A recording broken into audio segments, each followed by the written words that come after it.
Assalamualaikum warahmatullahi wabarakatuh. Waalaikumsalam warahmatullahi wabarakatuh. Ayyuhal mustahidun al-kiram, as'adakumullah hayatakum, ahlan wa sahlan bi liqa'ina liqa' ats-tsalits fi hadis an ilmu al-balaghah. Ilmu al-balaghah. Baik, ahlan wa sahlan Ustaz Ahmad Dardiri. Ahlan bikum. Ahlan. Baik. Takallamna sabiqan an al-fasaha wa al-balaghah. Wal an sawfa natakallam an ilmu al-ma'ani. المعاني. طيب المعاني كما عرفتم أنه من جزء من علم البلاغة. هناك ثلاث علوم: علم المعاني وعلم البيان وعلم البديع. والآن نتكلم أولا عن علم المعاني. طبعا أود أن أفوض الأمر لبيان هذا العلم الأستاذ أحمد درديري. فتفضل أستاذ. شكرا أستاذ سمسم. نعم. بسم الله الرحمن الرحيم. علم المعاني يعتبر ظهوره متأخرا. أول ما يظهر في البحث البلاغي هو كتاب البديع. وهذا ما ألفه ابن المعتز، وهو أديب، وهو شاعر، وهو خليفة بني عباس، لكنه ذو عقل قوي وله فضل في وضع نواة البلاغة، وذلك في أواخر القرن الثالث الهجري. وعند ذلك البحث فقط يدور حول البديع، حول المحسنات، حول الأساليب الجميلة. أما البحث عن المعاني فعند ذلك لم يوجد. حتى في أيام عبد القاهر الجرجاني لم يوجد ما يسمى علم المعاني، لم يوجد. ويأتي علم المعاني في القرن السابع الهجري، فهذا في أيام السكاكي، أبو يعقوب السكاكي، والذي ألف كتابا اسمه مفتاح العلوم. هذا الكتاب هو الذي يضع هناك تقسيما للبلاغة: علم المعاني، علم البيان، وعلم البديع. هذا في تقسيم هو السكاكي.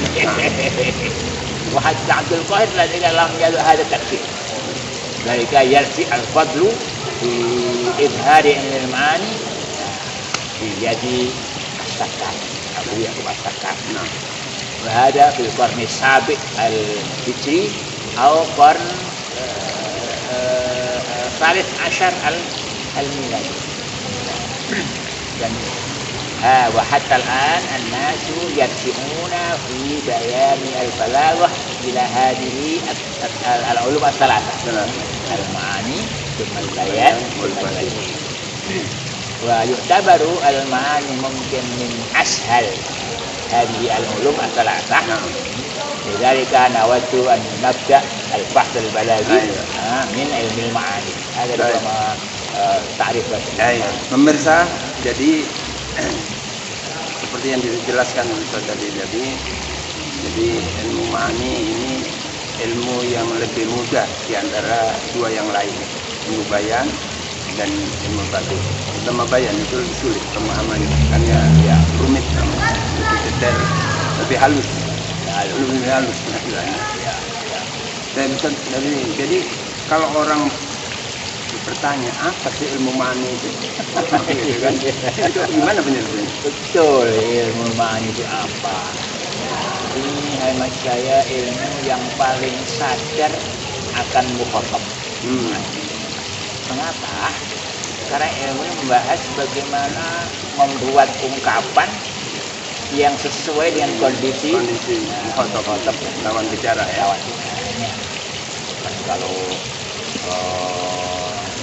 al-ilmu yahadu bihi an tarakib allati tunasibu muqtadal hal. Jadi muqtadal hadis itu dengan lawan bicara, kondisi lawan bicara, situasi dan kondisi lawan bicara. Kalau boleh mungkin saya sampaikan, mungkin suku yang paling hebat memperhatikan lawan bicara itu suku Jawa. Iya, karena bahasa yang. Nah itu. Iya, bahasanya. Yang siapa ngomong gitu kan? Iya. Namanya orang tua udah lain lagi bahasanya kan? Bahasanya. Dan yang ada tingkatan-tingkatan ya. Ada adunu azharu dalalatin ala anna al-jawiyyin hum yahtamuna ihtimaman kabiran fil muqatabin bisyaqin am. Iya. Karena ada nguku, ada kromo inggil. Nah, iya. وإذا أخطأ في استخدام هذا واو هناك ماذا لسوء Jadi secara ringkas bisa kita katakan bahwa ilmu bani ilmu membahas tentang ungkapan yang sesuai dengan situasi dan kondisi lawan bicara, gitu kan? Artinya si mutakallim itu memperhatikan saya ngomong dengan siapa ini, maka bahasanya beda dengan siapa lagi, nah gitu kan. Nah, itu. Intinya gitu ya. Ya, umpamanya Abu Bakar, dia ngasih nasihat kepada Khalid bin Walid dalam perang Riddah. Padahal Khalid bin Walid adalah panglima perang yang paling hebat, nggak perlu nasihat ini kan. Abu Bakar, apa nasihatnya? Banyak sekali. Apa bilang Abu Bakar? Ya Khalid, ihris alal maut tuhab lakal hayat. Ihris alal maut tuhab lakal hayat. Ini jadi apa namanya, ijaz ya? Ijaz. Masuk ijaz. Dan itu enggak semua orang bisa paham. Iya. Coba ihris alal maut. Kamu tadi mati, tadi kamu malah hidup. Ihris alal maut tuhab lakal hayat. Hadi ibarat daqiqah mujazah la yafhamuha illa du aqlin zaki. Iya. Mislu Khalid munasib jiddan. Hadi ibarat tunasibu Khalid bin Walid kita min akbari qadati al-muslimin. Nah, kalau dalam konteks orang Indonesia, bahasa Indonesia umpamanya gini, seorang ibu menyuruh anaknya yang masih balita gitu ya, ke warung gitu ya. Nah, gitu. Nduk, gendis warung ya gitu ya. Belikan mama kopi, nah, gitu kan kira-kira. Beli apa? Beli kopi. Nah, artinya bahasanya menyesuaikan dengan daya tangkap anak kan gitu ya. Jadi seorang ibu mengulang-ulang bahasanya. Beli apa? Beli kopi. Karena siapa? Anak yang disuruh memang masih sebatas itu daya tangkapnya kan gitu kan. Berarti ibu menyesuaikan dengan daya pikir, daya tangkap, kejelasan anak yang masih balita itu. Nah, gitu. Tapi ketika nyuruh kakaknya, Ahmad ke warung belikan ibu gula, langsung saja bahasanya itu. Karena dianggap ya bahasanya udah cukup.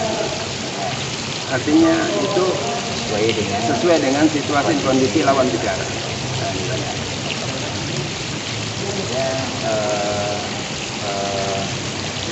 Namanya juga kalau yang dalam kita Rasul itu anak beliau Ibrahim, yang anak dari Maria Bibitiyah yang dari Mesir itu meninggal.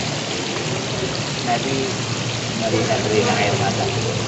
Dapat nanya, ya Rasul, karena kita nggak boleh sedih, nggak boleh menangis. Kalau Rasul menangis, apa kata? Innaha dumu'ur rahmah. Mas innaha dumu'ur rahmah. Kalimah pasti jiddan. Lakinnaha munasibah fi al-hal wa yafhamu al-absar. Ini air mata kasih sayang.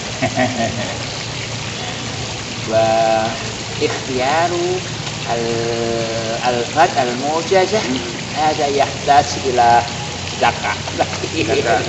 Lafaz bil mukhatab Jadi lagi-lagi pakai ijaz karena lawan bicaranya memang itu kadarnya, situasinya dan siapa lawan bicaranya, jadi bahasanya cukup ringkas. Ya Nabi yang bermenaik dia nggak bisa ngomong banyak kan? Ya.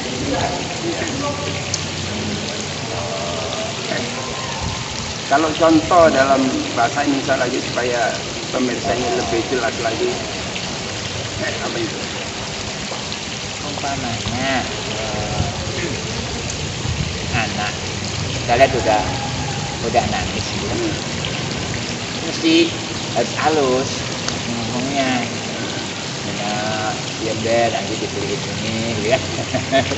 Kamu ini, wah, tak betul lagi ya.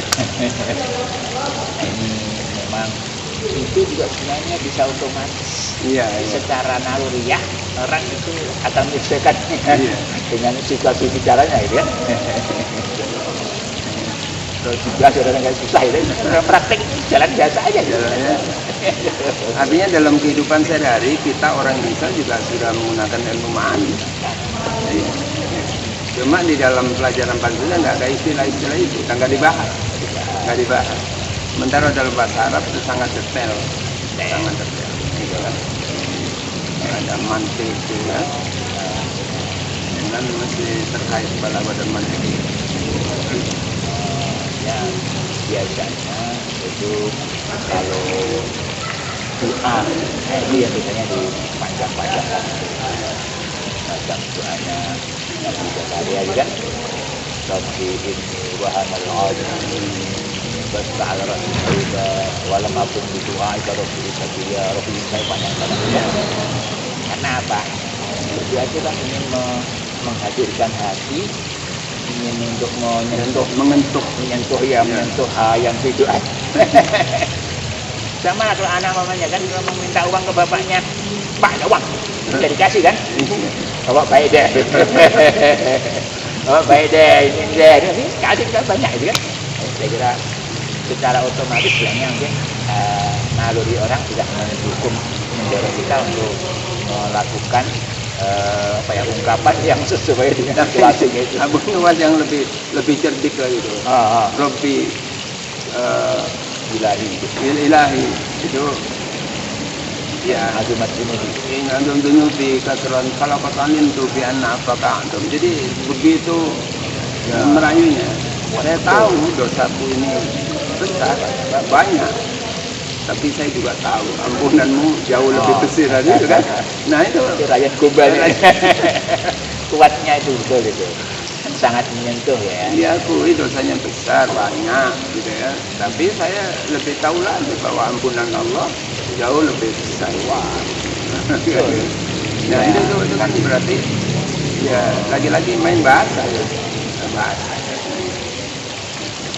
Ya semacam yang itu kan bahasa itu kan wa in taghfir fa anta rizaka ahlu dia wa in tatrud paman narjul liwaka udah ngunci kan itu ya Tuhan kalau engkau ampuni memang itulah hakmu ya. Tapi kalau tidak siapa lagi kamu minta ya itu lagi kedua aja ya begitu cerdasnya Nuwas dalam bersilat lidah ya memilih ungkapan yang bisa mengetuk lawan bicaranya juga. Dan itu kalau berbicara sama-sama makhluk sama manusia udah nggak bisa ngomong, Jadi, karena itu tadi dari semua sisi udah diutarakan. Ya. Ibaratnya dikunci gitu ya.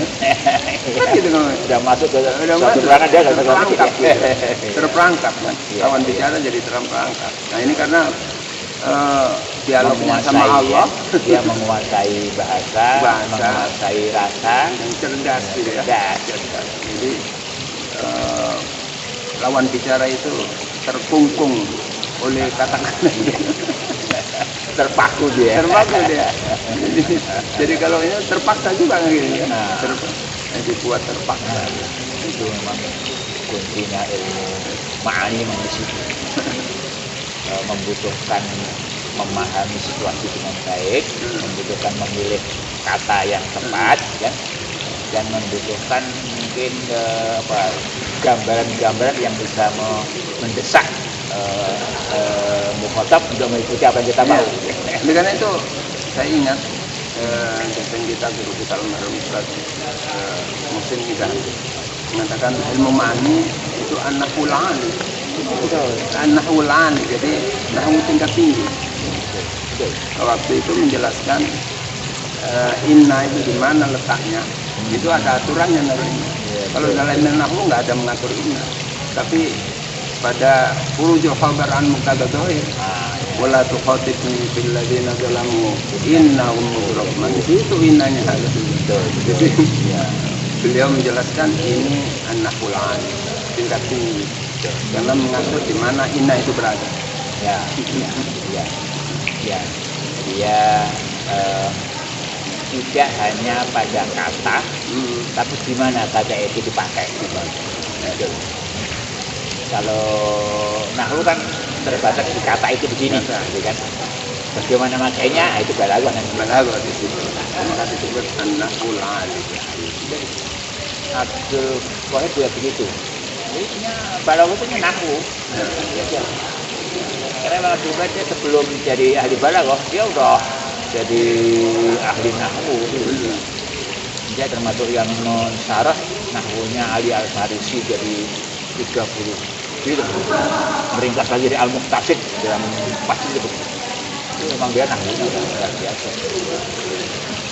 Nah, baru dia ke balaghah ya masuk ya karena dia nahwunya udah kuat. Jadi pemirsa, begitu ceritanya apa itu ilmu ma'ani. Secara singkat, ilmu yang bahas tentang bagaimana menyesuaikan omongan dengan situasi dan kondisi lawan bicara. Nah, jadi penyesuaian omongan dengan situasi dan kondisi lawan bicara, sehingga omongan kita tuh sampai, ya, omongan kita sampai bisa dipaham. Kalau kita nggak paham siapa lawan bicara kita, maka omongan kita belum tentu sampai, nggak bisa dipaham. Dan nanti bisa mendapatkan respon yang diharapkan. Kalau ya itu, kalau omongan kita tidak bisa dipaham, tentu kita nggak dapat respon yang kita harapkan. Sebaliknya, kalau omongan kita dipaham, karena kita menyesuaikan siapa yang kita ajak bicara, maka dia merespon dengan baik. Maka kalau kita bertanya, dia menjawab karena paham pertanyaan kita, gitu kan? Nah, ya, itu contohnya. Sementara ini sampai di sini pembicaraan kita tentang apa itu ilmu ma'ani. Nanti pertemuan berikutnya kita bicara tentang apa itu khobar dan insya.